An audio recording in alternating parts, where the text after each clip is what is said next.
उहाँले करोडौँ घपलाबाजी गर्नुभयो। भारतसँग सेटिङ गरेर त्यस ढङ्गले डेडिकेटेड फिडरको मामिलामा उहाँले 9 अर्बको घपलाबाजी गर्नुभयो भनेर वाहियात आरोप मिनेन्द्र रिजाल लगायतकाले लगाउँदाखेरि खबरदार, तर आज पैसा चाहिँ खाने हो, गैर कानुनी काम गर्ने हो भनेर तपाईँलाई एउटा कुरा म भन्न चाहन्छु। 33 अर्बमा रहेको नेपाल विद्युत प्राधिकरणलाई ऋण चुक्ता गरेर 8 अर्ब नाफामा लगिदिनु हो। जनताले बुझे। त्यति मात्रै होइन, त्यतिखेर विद्युत चुहावट कति थियो तपाईँलाई थाहा छ? 8 अर्बको कमिसन बाँडिन्थ्यो। अहिले 1 रुपियाँको पनि त्यहाँ कमिसनको खेल छैन। पहिलाको अवस्था के थियो? देशमा लोड सेडिङ यति धेरै हुन्थ्यो कि बिजुली आएको कुरा समाचार बन्थ्यो। अहिले यति झिलिमिली छ कि बिजुली गएको कुरा समाचार हुन्छ। कसले भन्यो त्यो? कसले गुनासो गर्यो? वाहियात कुरा गर्ने।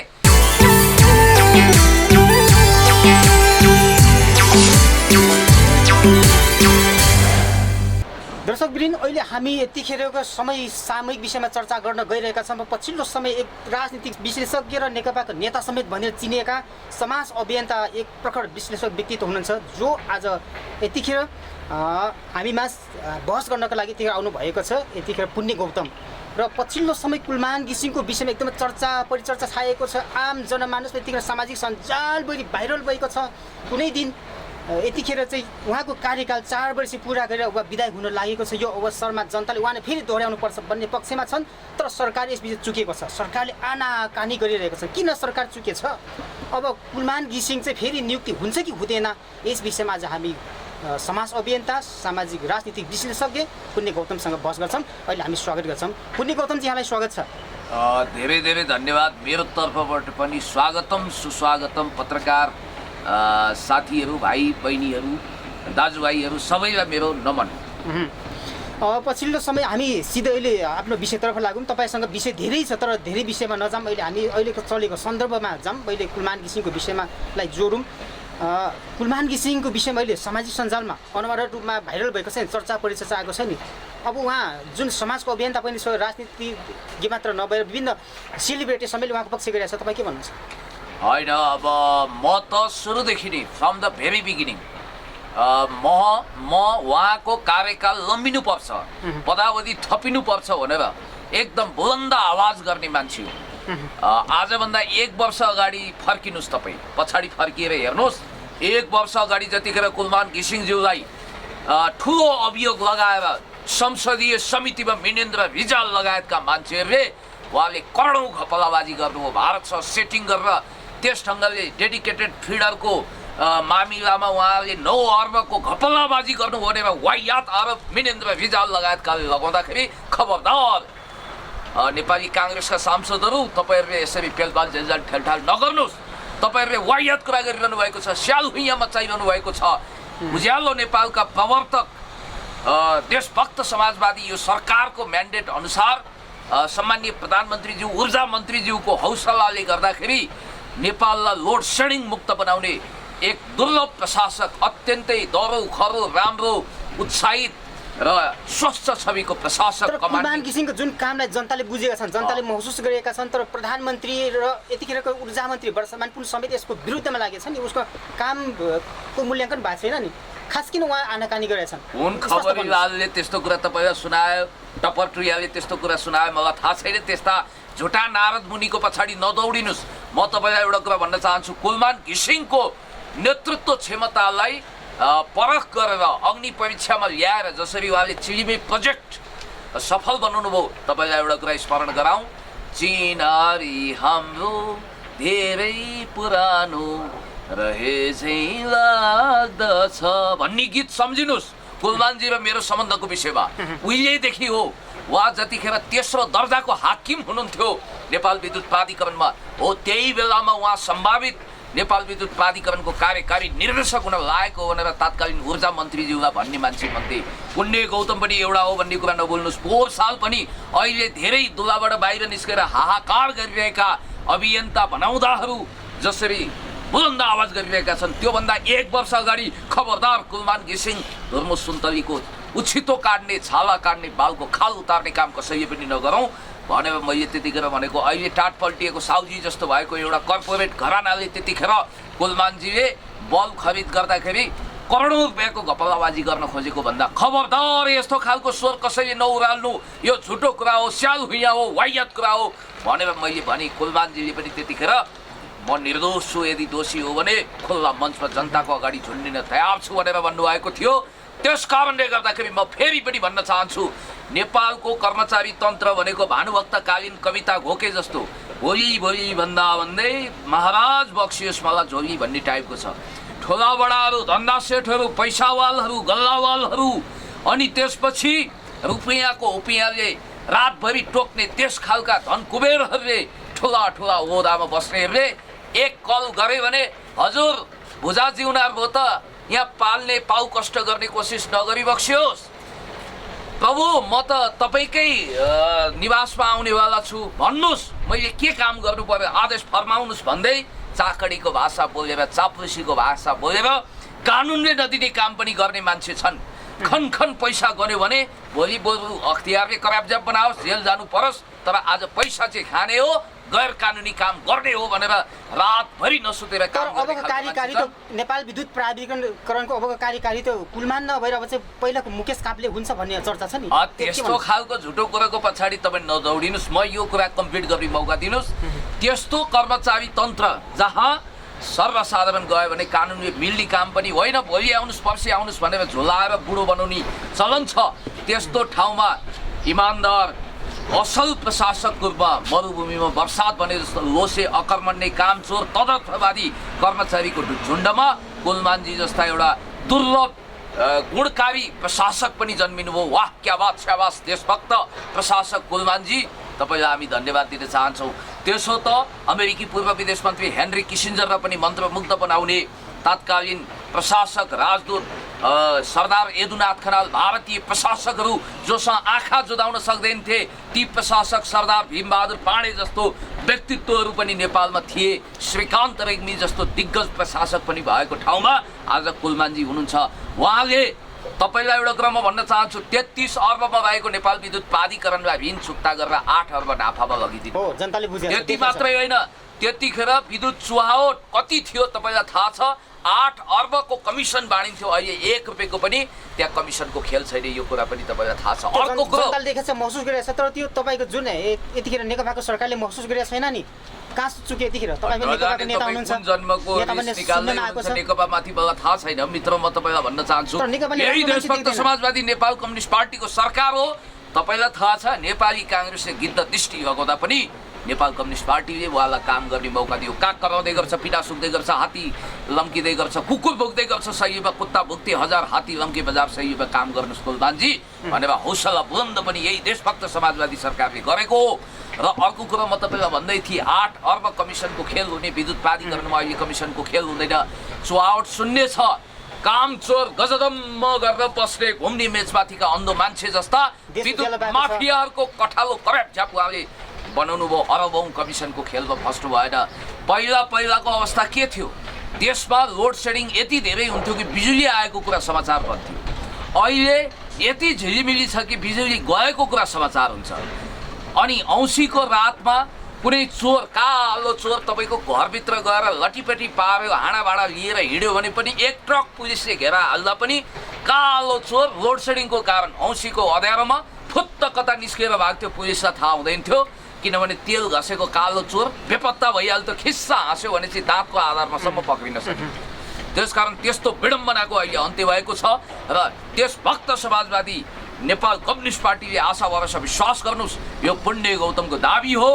भदौ 29 गतेपछि कुलमान घिसिङज्यूलाई 4 वर्षको लागि नेपाल विद्युत प्राधिकरणको कार्यकारी निर्देशकको रूपमा अवधि थप्दैछ र उहाँलाई मैले अग्रिम शुभकामना बधाई फोन मार्फत दिइसकेको छु। खादा अहिलेको जुन नेकपाको सरकारले राम्रो भन्दा हाम्रोलाई चाहिँ बढी प्राथमिकता दिएको छ भन्ने आम जनताको आवाज आइरहेको छ, गुनासो आइरहेको छ नि। कसले गर्यो त्यो? कसले गुनासो गर्यो?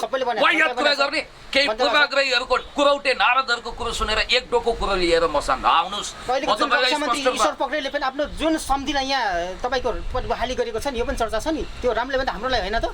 अब हेर्नुहोस्, भोलि पुण्य गौतम राजदूत बन्यो, सांसद बन्यो, मन्त्री बन्यो भने वामदेव गौतमको भतिजो पुण्य गौतम नियुक्त भनेर कुनै अखबारले नलेख्ला भन्न सकिँदैन। अब म र वामदेव गौतमज्यू, हाम्रो श्रद्धेय उपाध्यक्षज्यू, पूर्व उप प्रधानमन्त्रीज्यू प्राइम मिनिस्टर इन वेटिङको स्ट्याटस बनाउनु भएको वामदेव गौतमज्यू बर्दियाको, म बाराको।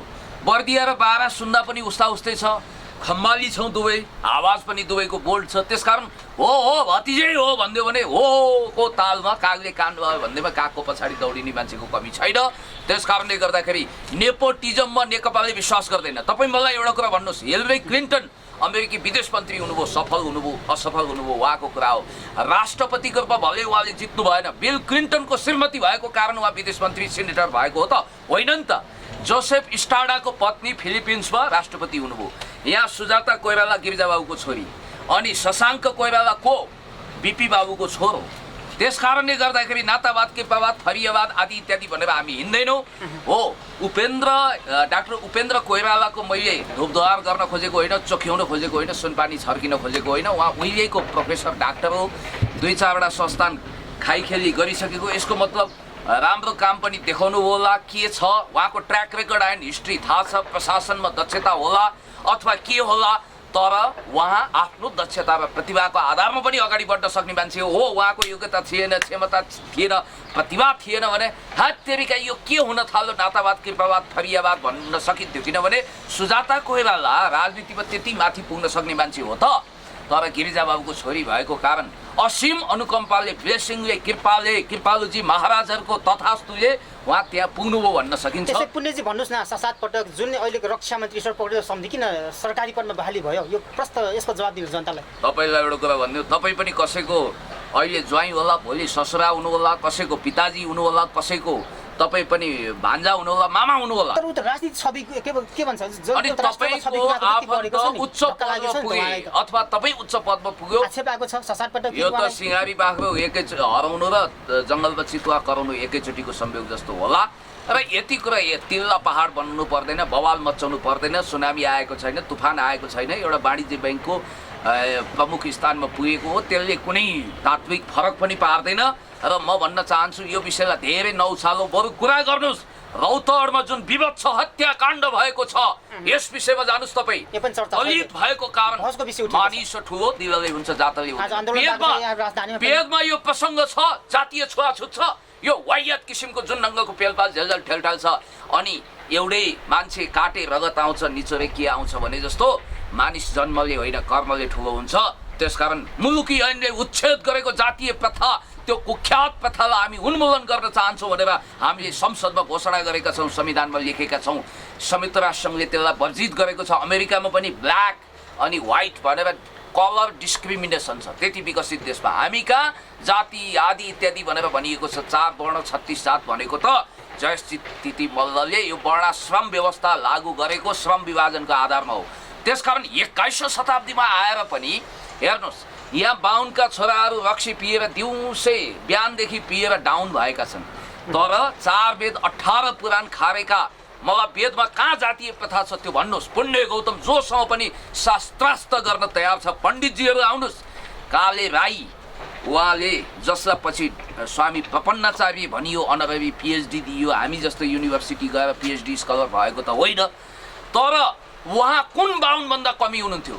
तपाईँले जस्तो जाँड रक्सी चुरोट बिडी खैनी सुपारी पान गाजा भाङ केही नखाने म जस्तो पुण्य गौतमलाई त कहिलेकाहीँ अनेक किसिमका लान्छना लगाउँछन् भने खानीलाई त के भन्नु भने त्यो छुट्टै कुरा हो। त्यस कारणले गर्दाखेरि संस्कार राम्रो हुनु पर्यो, संस्कृति हुनु पर्यो। 52का छोरा डाउन भए, तर कथित तल्लो जाति भनिएका मानिसहरू त्यो समुदायमा पैदा भएकाहरू ब्राह्मणभन्दा शुद्ध भए, राम्रा भए, इमान्दार भए भने ती चाहिँ ब्राह्मण हुन्। संस्कार र कर्मले गर्दा यी चाहिँ शुद्र हुन्। 52 क्षेत्री वैश्य शूद्र भनिन्छ नि। 52 भनेको वेद पढ्ने, न्यास ध्यान गर्ने, आध्यात्मिक कर्म गर्ने हुनाले ऊ ब्राह्मण हो। क्षेत्री भनेको लडाइँ गर्ने, एउटा टेरिटोरीको संरक्षण गर्ने हुनाले क्षेत्रीय हो, क्षेत्री हो, शासक हो। आज व्यवस्था त फेरिएको छ। काजीको छोरो पाजी भएका छन्, पाजीको छोरो काजी भएका छन्। त्यस कारणले गर्दाखेरि रीत बदलिएको छ, छुट्टै कुरा हो। अनि त्यसपछि वैश्य भनेको को भन्दा जस्तो व्यापार गर्ने, त्यो बेलामा नेवार समुदायलाई भनिन्थ्यो व्यापार गर्नेलाई वैश्य भनियो। शूद्र भनेको के? पानी नचल्ने रे, अनि अङ्गारको काम गर्ने, खरानीको काम गर्नेलाई दलित भनियो। म त शिल्पी समुदाय भनेर सम्मानित गर्न चाहन्छु। त्यसकारण हिजो नवराज हत्याकाण्ड जस्तै कुख्यात हत्याकाण्ड रौतहटमा भएको छ। त्यहाँका तराइन मूलका राम भनिने दलित जाति, पासवान जातिमाथि जुन अन्याय भएको छ, पूर्व मन्त्री र म बसेर त्यहाँ आवाज बुलन्द गरेका छौँ। हामी भन्न चाहन्छौँ निर्दोष एकजना पनि नफसोस्, दोषी काहीँ नउम्कियोस्। आकाश पाताल धुई पाताल यत्र तत्र सर्वत्र जताततै खोजेर अपराधीहरूलाई कडाभन्दा कडा कारवाही गर्नुपर्छ र यहाँ जोसुकै मुछ्युन् कठालो कराब्जा बनाउनुपर्छ। सरकारको प्रतिक्रिया के छ यस विषयमा घटनाको? सरकार त यस्तो विषयमा एकदम सिरियस छ। मान्नुहोस् न, म नै एउटा देशभक्त समाजवादी नेकपाको नेता कार्यकर्ता हुँ, त्यसकारण सम्माननीय प्रधानमन्त्रीज्यू यस्तो कुरामा सिरियस हुनुहुन्छ। अपराधी दोषीहरू एनकेन प्रकारेण विभिन्न तरिकाले बस्न सकौँला भनेर सपनामा पनि नसोचे हुन्छ। तपाईँ ढुक्काउनुहोस्, कारवाही हुन्छ, कडा कारवाही हुन्छ। हुनु परेन, हत्याराहरूलाई छोड्ने कुरा भयो, 7 खत माफी दिने कुरा भयो, छोडिँदैन। त्यसो अर्को पनि प्रसङ्ग बदलौँ न। जुन अहिले झन्डा, अहिले राष्ट्रको जुन यो गहना झन्डा, राष्ट्रिय झन्डा जलाएको छ, यस विषयमा चाहिँ के छ धारणा तपाईँको? कसले जलायो? को हो त्यो जसले जलायो? त्यो यो घटना कहाँ पुगेछ? यो विषय कहाँ त्यस पुगेछ? कारणले गर्दाखेरि महान राष्ट्रिय झन्डा चन्द्र सूर्य अंकित शहीदहरूको रगतले लतपतिएको यो 3 कुने संसारकै दुर्लभ चम्किलो एकदम प्रज्वलित झन्डा जसले सगरमाथाको प्रतिनिधित्व गर्छ, यो देशको राष्ट्रिय गौरव र स्वाभिमानको प्रतिनिधित्व गर्छ, त्यो झन्डा जलाउने अपराधी हो, नराधम हो। म भन्न चाहन्छु आज मङ्गोलियन समुदायलाई बदनाम गर्ने गरी मङ्गोलियनको नाम लिएर भारतमा जन्मिएका एकजना गोपाल गुरुङ भन्ने मान्छे जो शरणार्थी जस्तै नेपालमा भ्याकुर र खटिए जस्तो नेपालमा आए। तर छेत्री बाहुनलाई शरणार्थी भनेर भनेको छ त। अनि उहाँ चाहिँ को त? हो, उहाँ नेपाली भाषै हो, नेपाली मुलको हो, तर नागरिकताको हिसाबले त उहाँ भारतीय हो नि त गोपाल गुरुङ। त्यसो जाति द्वन्द्व ल्याउनुपर्छ भने जातीय द्वन्द्व ल्याउनु पाइँदैन। The class of civilisation and remaking of old order जसलाई स्यामुअल पी हन्टिङटनले लेखे, त्यसलाई वेद, कुरान, पुराण, गीता, बाइबल सभा घोकेकाहरूले देशलाई सन् 90 को दशकको रुवान्डा बनाउनको निम्ति हुटु र तुटसी जुदाएर लाखौँको डरसंहार गरेको प्रकरण दोहोऱ्याउनको लागि यस खालको दृष्टता गरे। म भन्न चाहन्छु 99.9% आदिवासी जनजाति मङ्गोलियनहरूको हृदयमा देश छ। जनताले त भनेको छ नि, झन्डा जलाएकोमा दुखेसो पोखेका छन् भने नेताको तस्बिर पनि जलाएको छ, यसमा ताली बजाछन् नि। होइन, के छ यसमा? कसैको पनि तस्बिर जलाउने यो संस्कार होइन। तपाईँ असहमति भ्रष्टाचारी नेताहरूको ढाकाहरूको तस्बिर जलाएर ठिक गर्यो भनेको छ जनताले त। कुन जनताले भने सामाजिक सञ्जालमा 1000-2000 कमेन्टले त्यो जनताको प्रतिनिधित्व गर्दैन। सामाजिक सञ्जालमा कति मान्छेको एक्सेस छ त्यो पनि हामीलाई थाहा छ। म तपाईँलाई भन्न चाहन्छु, बनेको छ पहराले यो छाती मेरो भन्ने गीत कसले लेख्नुभयो? म झुक्दै नझुक्ने नेपालको छोरो, म झुक्दै नझुक्ने नेपालको छोरो। महान गायक गोपाल योन्जनज्यू। तामाङ समुदायकै अर्को व्यक्तित्व हुनुहुन्छ राजु लामा। मेरो नेपाल प्यारो नेपाल, मेरो नेपाल मेरो देश मलाई लाग्छ प्यारो। आज पनि अमेरिकामा हुँदा पनि यही पंक्ति राजु लामाले दोहोऱ्याउनुहुन्छ। लिदीको पहिरोमा सिन्धुपाल्चोकमा लाख रुपियाँ बोकेर मुकुन्दजी हामी पिके सरहरू जाँदाखेरि हामीले कुन जाति परे हेरेनौँ। देशभक्त नेपालीको कत्लेआम नरसंहार भयो, पहिरोले पुर्यो भनेर हामीले पीडितहरूको घाउमा मलम लगाउन त्यहाँ पैसा लिएर गयौँ। यस कारणले म तपाईँलाई भन्न चाहन्छु, नेपालको राष्ट्रिय गानको रचनाकार को? प्रदीप राई अर्थात् व्याकुल माइला। अनि राष्ट्रिय गानमा सङ्गीत कसले भयो? महान सङ्गीतज्ञ अम्बर गुरुङ। त्यसकारण यो देश बाहुन छेत्री राई लिम्बू मगर तामाङ गुरुङ आदि इत्यादि सबै कोचे मेचे धिमाल राजवंशी सबै मिलेर बसेको देश। हितेरी मितेरीको सम्बन्ध छ, रक्त सम्बन्ध छ। ग्लोबल फेनोमेननमा यस्तो तपाईँले कहीँ पनि पाउनुहुन्न। जाति जाति भाषा भाषा भेष भेष सम्प्रदायको बिचमा काट्टो जाति विभेद आउँछ, जाति विभेद आउँछ, यो द्वन्द्व आउँछ। यो किन आउँछ? यो आइएनजिओहरू धन्दा सेठहरूको खेल हो। मिलेर बसेको समुदायमा पनि फुट ल्याउने। तपाईँलाई थाहा छ राईको छोराले बाहुनको छोरी बिहा गरेको छ, अनि बाहुनकी छोरीलाई तामाङले बिहा गरेको छ। हर जाति समुदायमा रक्त सम्बन्ध छ, हितेरी मितेरी भएको छ, मिलेर बसेको छ समाज। हाम्रो समाजशास्त्र यति लोभलाग्दो छ कि संसारमा धेरै प्रयत्न गरियो या जातीय साम्प्रदायिक भाँड भैलो ल्याउन, तिनीहरू सबैको सपना उडायो। सपना सबै हुरीले भन्ने मुरलीधरको सपना जस्तै समाप्त भएर गएको छ। त्यस कारणले गर्दाखेरि आउनुहोस्, महान नेपाल जिन्दाबाद, महान झन्डा जिन्दाबाद भनौँ। काँक्रो चोटलाई मुड्की शास्ति भने जस्तो। अर्को कुरा के भने, यहाँ फाँसीका कुरा गरिएका छन्, ठुल्ठुला कुरा। म वाहियात कुरा गर्न चाहन्न। तिमीलाई सुध्रिने मौका दिनुपर्छ। रत्नाकर डाकुले पनि वाल्मीकि हुने अवसर पाएका थिए। त्यस कारणले गर्दाखेरि म स्पष्ट रूपमा भन्न चाहन्छु, ती भाइ ग्याल्जेन दोर्जे तामाङ जो बहकाउमा लागे, दासानु दास हनुमान दास भने, कसैको गोपीकृष्ण कौमा कसैको सीता खाएर गीता गायो भने उनलाई एकचोटिमा सुध्रिने अवसर दिनुपर्छ। राष्ट्रिय झन्डा ढोगुन्, जिन जाक्रुसको भाषामा भन्नुपर्दा कन्फेसन्स गरून्, माफ मागुन्। म यही भन्न चाहन्छु। त्यसो अब हामी अन्तिम निष्कर्षमा पुगौँ। अब यदि एउटा क्वेसन सोध्छु त्यसमा हामी बिदा हुन्छौँ। कुलमान घिसिङ यदि अबका आउने जुन 29 गते पछाडि यो कार्यकारी प्रमुखमा नियुक्त भएन भने अब के हुन्छ? आकाशै खस्दैन, धरती नै फाट्दैन, 10 रेक्टर स्केलको भुइँचालो आउँदैन, प्रलय हुँदैन, सृष्टिको नियम बदलिँदैन। तर कसले भन्यो हुनुहुन्न भनेर मेरो सायद जिब्रोमा सरस्वती बसेको बेला भविष्यवाणी मैले गरेँ होला। तपाईँ ढुक्काउनुहोस्, आशा भरोसा विश्वास गर्नुहोस्, मैले त 100% कुलमानजी हुनैपर्छ भनेर ठोकुवा गरेको छु। उहाँका थातिरहेका कामहरू जस्तो भूमिगत तारहरू बिछ्याउनु छ, ट्रान्समिसन लाइन ठिकठाक गर्नु छ, पोलहरू राम्रो बनाउनु छ, त्यसको लागि पनि 4 वर्ष उहाँलाई नियुक्ति दिनुपर्छ, दिन्छ। 99.9 उहाँ नै हुनुहुन्छ। तर त्यसको मुख्य चाबी त प्रधानमन्त्रीले जुन ऊर्जा मन्त्रीसँग छ नि, मुख्य चाबी उहाँसँग हातमा बसेर गाह्रो होइन नि। फेरि तपाईँले गाह्रो हुनु 1 मिनटको कुरा हो। मौका आउँछ, पर्खिनुहोस्। प्रतीक्षाको घडी लामो भए पनि धैर्यताको फल मिठो हुन्छ। भदौ 29 गते अगाडि नै वा त्यो अवधिमा उहाँको पदावधि 4 वर्ष ढुक्क थपिन्छ। पर्खनुहोस्, तपाईँहरूको मिडियासहित खादा उडाउन हामी जाउँला। पुण्य गौतमजी धेरै धेरै धन्यवाद। हामी अन्तिम पुगेछौँ र तपाईँले एकदम अमूल्य विचार राख्नुभयो। हामी छुटिन्छौँ। हस्, तपाईँहरूलाई पनि धेरै धेरै धन्यवाद। सुन्नेलाई सुनको माला, भन्नेलाई फुलको माला। यो भिडियो युट्युबमा सर्च गर्न साथ आइजाला, ट्रेन्डिङमा पनि छाइजाला। तपाईँहरूको दिन दुगुना रात चौगुनाको दरले प्रगति उन्नति हुँदै जाओस्। कुनै पनि जालन्धरले महादेवको स्वरूप धारण गरेर यो युगमा पार्वतीको छल गर्न थाङ्नामा सुताउन सम्भव छैन। हस्, धन्यवाद, नमस्कार। धन्यवाद।